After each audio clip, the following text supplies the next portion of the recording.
प्यारे छात्रों, आज मैं आपको टीजीटी और पीजीटी कला के संबंध में एक महत्वपूर्ण विषय के संबंध में जानकारी देने के लिए उपस्थित हुआ हूँ।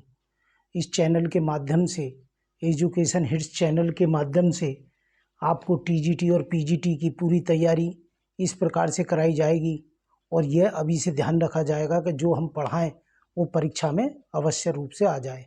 ऐसा ना हो कि हम कई पुस्तकों से स्टूडेंट तैयारी करते हैं और टीजीटी का जब पेपर होता है देखते हैं कि पूरी बुक में से केवल एक प्रश्न आया है, और जो और चैनलों के और के माध्यम से कर रहे हैं तो वो क्या कर रहे हैं कि केवल सूचनात्मक जानकारी दे रहे हैं कि उसका जन्म कब हुआ, मृत्यु कब हुई, ने कौन सी किताब लिखी। तो ऐसी जानकारी तो आप बुकों से आसानी से ले सकते हैं, लेकिन अगर आप ये चाह रहे हैं कि आपका बेस मजबूत हो जाए और आप उसको पूरी तरीके से, मतलब एक सरल तरीके से उस विषय की कुछ जानकारी आपको होनी चाहिए। खाली प्रश्नों को रटने से कोई काम नहीं चलेगा, उसमें प्रश्न ऊपर नीचे होते ही आपकी सारी क्रिया क्या हो जाएगी, बेकार हो जाएगी और सारे प्रश्न आप गलत कर देंगे। तो पहले प्रत्येक टॉपिकों को आप थोड़ा थोड़ा बेस में जानकारी ले लो और उनके विषय में मेरा ये मानना है कि जितने भी हमारे टीजीटी और पीजीटी के टॉपिक हैं उन पर सब पर कम से कम 3-3 पेज का आपको लेख लिख लेना चाहिए। वो साधारण, उसमें जैसे आप किसी के बारे में लिख रहे हैं तो राजा के जन्म की तिथि याद नहीं है, मत लिखो तिथि, लेकिन उसकी जो बेस जानकारी है वो लिख लेनी चाहिए। तो आज जो टीजीटी का महत्वपूर्ण विषय है मैं जो लेकर आया हूँ, उस विषय का नाम है राजा रवि वर्मा। देखो ये पुस्तक है, ये पुस्तक है राजा रवि वर्मा, और ये राजा रवि वर्मा का चित्र है, और ये पुस्तक है राष्ट्रीय शैक्षिक अनुसंधान परिषद, और इसकी कीमत है मात्र 3 रुपये। 3 रुपये सरकार की तरफ से प्रकाशित की गई है बुक, और इसमें राजा रवि वर्मा के विषय में संपूर्ण जानकारी दी गई है। और टीजीटी और पीजीटी में हमेशा राजा रवि वर्मा के ऊपर जरूर प्रश्न आते हैं। तो राजा रवि वर्मा के जानकारी देने से पहले मैं आपको बता देना चाहता हूँ कि जो आज आप कैलेंडर देख रहे हैं और जो भगवानों के देवी देवताओं की तस्वीरें देख रहे हैं, जिन पर सुंदर सुंदर सोने के आभूषण पहने हुए हैं, मुकुट पहने हुए हैं, कृष्ण जी, देवी जी, शिव जी, हनुमान जी, गणेश जी सोने आभूषणों से लदे हुए हैं और बहुत ही सुंदर है। ये परंपरा की जो शुरू करने का श्रेय जाता है वो राजा रवि वर्मा को जाता है। इससे पहले जो आर्ट थी उस पर इतनी सुंदरता, इतनी कारीगरी और इतनी आर्ट को सुंदर ढंग का या आभूषण पहनाने की विधि नहीं चल रही थी। जब से राजा रवि वर्मा आए उन्होंने भारतीय चित्रकला को सुनहरा आयाम पहना दिया, मतलब गोल्डन से लाद दिया, और धीरे धीरे वही परंपरा फिर आगे बढ़ी। तो राजा रवि वर्मा जो केरल के रहने वाले थे, कलीमन्नूर के, और जब छोटे से थे तो इनके विषय में एक घटना है जिन्होंने इनके जीवन में एक बहुत महत्वपूर्ण भूमिका निभाई। एक मंदिर की सुंदर सी दीवार थी जो 2 दिन पहले ही पुताई हुई थी, तो उस पर एक बच्चे ने आकर के दीवार पर, पुती हुई सफ़ेद दीवार पर कोयले से घोड़ा बना दिया। जब घोड़ा बना दिया तो वो पुजारी भागा और जा कर के इन शिकायत करी कि जी तुम्हारे बच्चे ने दीवार पर घोड़ा बना दिया है। तो जो राजा रवि वर्मा थे, इनका बचपन का नाम था कोचू, तो जाके कही जी देखो कोचू ने दीवार पे सारा मंदिर की दीवार बिगाड़ दी है और उस पर चित्रकारी कर दी है। तो इनके जो मामा थे राज वर्मा, याद रखना इनके मामा थे राज वर्मा, वो त्रावणकोर के राजा के यहाँ चित्रकार के पद पर नियुक्त थे। तो वो उस दिन आए हुए थे, तो उन्होंने जाकर के देखा तो सब लोग ये सोचे थे कि घर के लोग उसे, बच्चे को मारेंगे, डांटेंगे, भाई ये क्या बनाया है। तो सब घर के लोग आए तो उन्होंने देखा, वो नाराज हुए। लेकिन राज वर्मा जो थे, जो स्वयं चित्रकार थे, वो देख करके इतने प्रभावित हुए कि घोड़े की जो चाल ढाल बनाई गई थी बिल्कुल अनुपात बिल्कुल हूबहू था। तो वो देखकर बड़े प्रसन्न हुए। उन्होंने कहा कि राज रवि वर्मा जो है वो जरूर एक दिन बड़ा चित्रकार बनेगा। और फिर वो कुछ दिनों बाद रवि वर्मा को अपने साथ त्रावणकोर के राजा के यहाँ ले गए। तो जब वो रास्ते में बैलगाड़ी से लेकर के गए तो रवि वर्मा जब छोटे से थे तो बड़े प्रसन्न होते हुए जा रहे थे कि भाई मुझे महलों में जाना पड़ेगा, महल देखूंगा, ये वो। तो ये त्रावणकोर के राजा के यहाँ पहुँच गए। त्रावणकोर का राजा जो थे वो बहुत ही कला प्रेमी थे और वो हमेशा आर्ट के विषय में कुछ ना कुछ प्रक्रिया अपने यहाँ महल में चलाते रहते थे। तो जब रवि वर्मा वहाँ पहुँचे तो उनके समय थियोडोर जंक्शन जो आए हुए थे वो पोर्ट्रेट बना रहे थे वहाँ। तो रवि वर्मा ने उनसे कही भाई तुम इस बच्चे को भी कुछ आर्ट सिखाओ। तो वो बोले भाई देखो मैं इस बच्चे को आर्ट नहीं सिखा सकता, और मेरा क्या है कि मेरी जो ना ध्यान भंग हो जाता है, मैं इस बच्चे को आर्ट नहीं सिखाऊंगा। तो बोले जब तुम इसे आर्ट नहीं सिखाओगे तो एक काम करो, तुम यहाँ से चले जाओ, अपना पेमेंट लो और जाओ। तरुण कौर के राजा ने इस प्रकार से उनसे कह दी। तो मजबूरी में उन्होंने ये कह दिया कि अच्छा मैं आर्ट तो सिखा दूंगा, लेकिन एक शर्त है कि लड़का अंदर नहीं आएगा, कमरे के बाहर ही खड़ा रहेगा, बाहर से देखता रहेगा। तो वो तरुण कौर के राजा के यहाँ वो महल के बाहर खड़े होकर के, गेट के बाहर, कमरे के बाहर खड़े होकर थियोडोर जंक्शन, जो कि पोर्ट्रेट वगैरह बहुत सुंदर बनाते थे, उनका भारत में आर्ट में बहुत बड़ा नाम है, तो उनकी आर्ट देखते रहे। तो राजा रवि वर्मा को सबसे पहला श्रेय तो ये जाता है कि पहली बार उन्होंने ऑयल, थियोडोर जंक्शन जो थे वो जापानी कलरों से ऑयल पेंटिंग का कलर बनाते थे। ऑयल पेंटिंग उसे कहते हैं जिसमें तेल मिलाया जाता है, और वाटर कलर उसे कहते हैं जिसमें पानी मिलाकर रंग को घोला जाता है। जो हमारी किवाड़ वगैरह पे जो कलर होते हैं ऑयल पेंटिंग होती है, और ये कैनवास पे यही लगाए जाते हैं।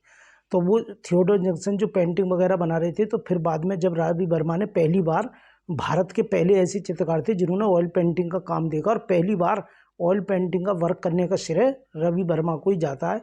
बाद में राजा ने उन्हें जापान से ऑयल कलर मंगाई, तो जब कलर उन्हें मिले तो वो बड़े प्रसन्न हुए और उन्होंने उससे पोर्ट्रेट बनाना सीखा।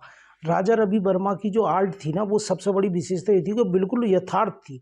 वो क्या करते, जैसे किसी आदमी को बना रहे हैं, अब तक जो आर्ट बनती थी वह आदमी का चेहरे पे ध्यान देना, ये करना, लेकिन वो क्या करते थे, आदमी की कपड़े की सलवट, बटन, बालों की छाया, न शरीर की छाया, ये सारी चीज़ का ध्यान देते थे।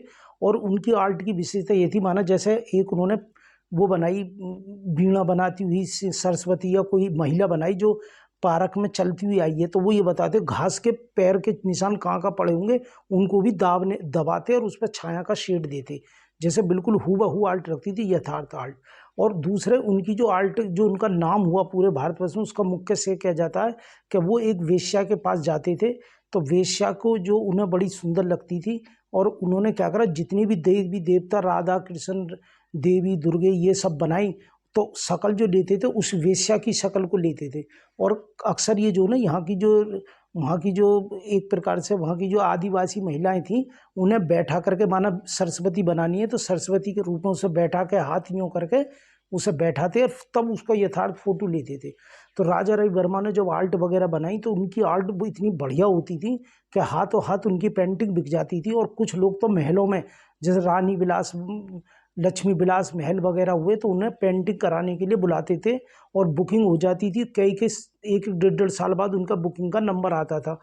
तो धीरे धीरे उनकी आर्ट का वो प्रसिद्ध हो, और भगवान की इतनी प्यारी प्यारी तस्वीरें हैं कि लोगों की आस्था उनसे जुड़ने लगी, और लोग अब उन तस्वीरों को रख के पूजा करनी प्रारंभ कर दी, घरों में पूजा करने लगे, और वहीं से ये चलन चला। आज भी हमारी दीवारों पर भगवानों की तस्वीर वगैरह लगी है, मंदिरों में तस्वीर लगी है, उन्हीं की हम पूजा करते हैं। तो वो सब जो चलन शुरुआत हुई, वो राजा रवि वर्मा के टाइम से ही शुरुआत हुई। तो आप जानते हो राजा रवि वर्मा का 29 अप्रैल 1848 में जन्म हुआ था। तो आज से 100-150 साल पहले मान लो। तो आर्ट की शुरुआत धीरे धीरे जो घरों में तस्वीर पहुंची, इससे पहले घरों में तस्वीर वगैरह नहीं होती थी। दिवाली पे जैसे आप देखते, दिवाली पे एक अघोई बनती है, अघोई करवा चौथ वगैरह पे माताएं तस्वीर वो बनाती हैं, घेरू से, कलई से और खड़िया से चित्र बनाते हैं, उन्हीं की पूजा होती थी। पर पहली बार ऐसा हुआ कि मैंने, अभी तक भी महिलाएं दीवार पे वो बनाती हैं अघोई वगैरह, उसमें नीचे 7 बच्चे, 7 लड़कियां, इस प्रकार से देवी खड़ी हुई। लेकिन अब क्या है कि जैसे लोगों के धीरे धीरे होता जा रहा है, तो लोग क्या कर रहे हैं, अब तस्वीर खरीद लेते हैं, तस्वीर लगाते हैं। तो राजा रवि वर्मा की जो पेंटिंग थी, वो बड़े बड़े लोग खरीदते थे, बहुत बहुत महंगी बिकती थी। फिर बाद में कुछ अंग्रेज लोगों से उनका संपर्क हुआ, तो उन्होंने क्या करा, बम्बई में पहली बार, भारत में पहली बार, दूसरा काम देखो मैं बता रहा हूँ, पहला काम ऑयल पेंटिंग का करा उन्होंने, ऑयल पेंटिंग की बनानी शुरू की। दूसरा काम, सबसे पहले भारत में छापा खाना, मतलब प्रेस उन्होंने लगाई, और उनकी जो बनाई हुई पेंटिंग थी, उनके कैलेंडर बन के बिकने लगे। और कैलेंडर क्या हुआ, पूरे देश में बिकने लगे, लोग उनके खरीद कर पूजा पाठ करने लगे। और बाद में धीरे धीरे उन्होंने क्या करा, एक बार उनसे ये हुआ कि उन्होंने जो जिस वेश्या की तस्वीर लेकर के वो देवी देवताओं के बनाते थे, एक बार उसकी उन्होंने भूल से क्या हुआ, नग्न तस्वीर बना दी। तो जब नग्न तस्वीर बना दी, तो लोगों ने देखा, तो उन्हें बड़ा आश्चर्य हुआ और उसका बड़ा विरोध हुआ, और लोगों ने पुलिस थाने में जाकर के उनकी शिकायत करी, और वो महिला जो वेश्या थी वो भी पकड़ी गई, और इन्हें भी क्या करना, कोर्ट में उपस्थित होना पड़ा।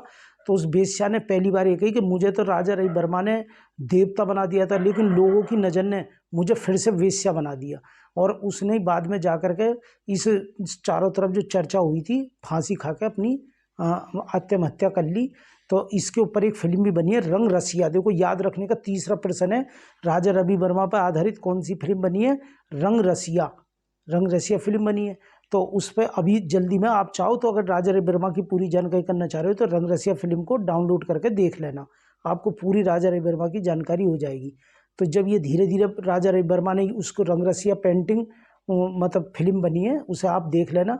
तो रंग रसिया वो ख़त्म हो गई और उधर छापा खाना, तो इन पर कुछ मुसीबत और परेशानी आनी प्रारंभ हो गई। उधर छापे खाने में इनके आग लग गई, प्रेस वगैरह जल गई, बहुत बड़ा इनको नुकसान हुआ।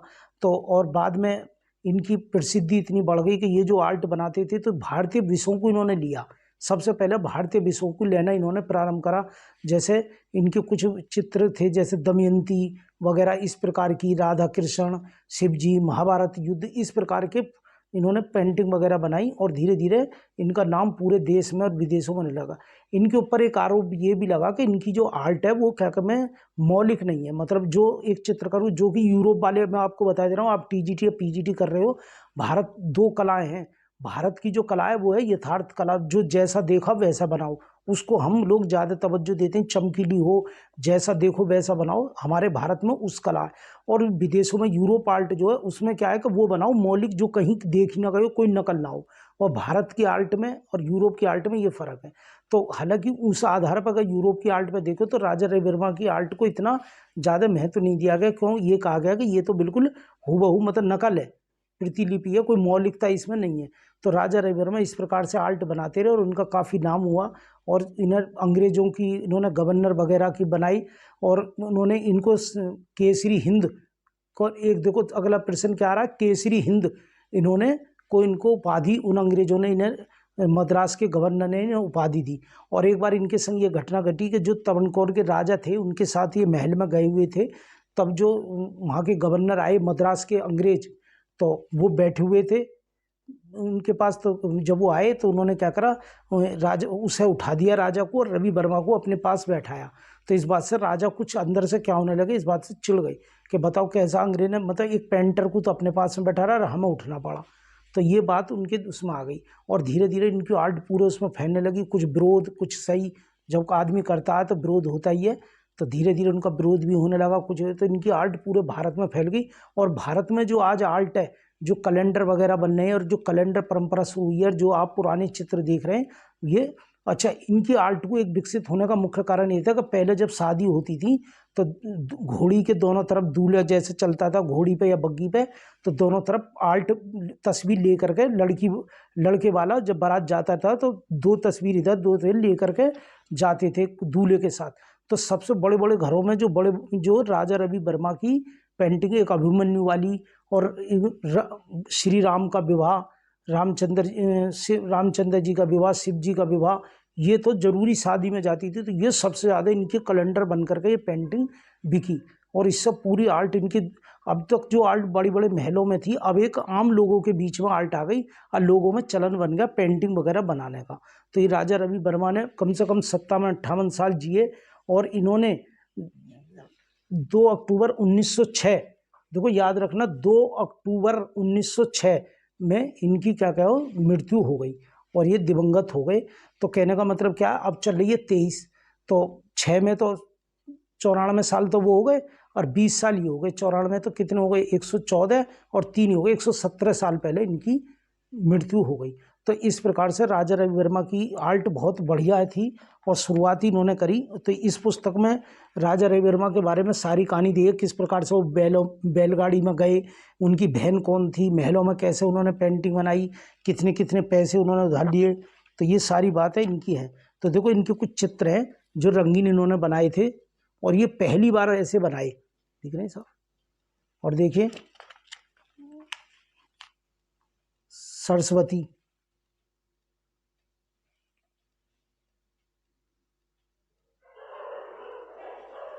ये देखिए, ये रही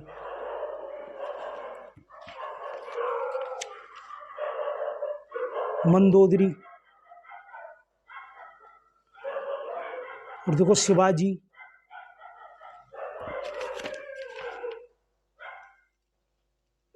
कादम्बरी, इस प्रकार की इन्होंने आर्ट बनाई। अब मैं इससे संबंधित अगली जो आपकी वीडियो डालूंगा इससे संबंधित राजा रवि वर्मा के ऊपर 25% लिखूंगा जो इम्पोर्टेंट है। तो अगली वीडियो में आप इस चैनल को सब्सक्राइब कर दें, बेल आइकन दबा दें और लाइक कर दें, और जो अपने टीजीटी की या पीजीटी की तैयारी कर रहे हैं उन्हें सूचित कर दें, इसको लिंक शेयर कर दें। तो अगले जो अभी जैसे आज मैंने राजा रवि वर्मा बना दिया, अब अगली वाली वीडियो में इसके 20% कराऊंगा केवल, और 20% में से आपके पेपर में आ जाएगा। ज़्यादा पूरी किताब घोटने पढ़ने की ज़्यादा नहीं है, जो मैं प्रत्येक टॉपिकों पे इसी प्रकार से आपको प्रश्न पढ़ाऊँगा और करवाऊँगा। आप इसे कर सकते हैं। धन्यवाद।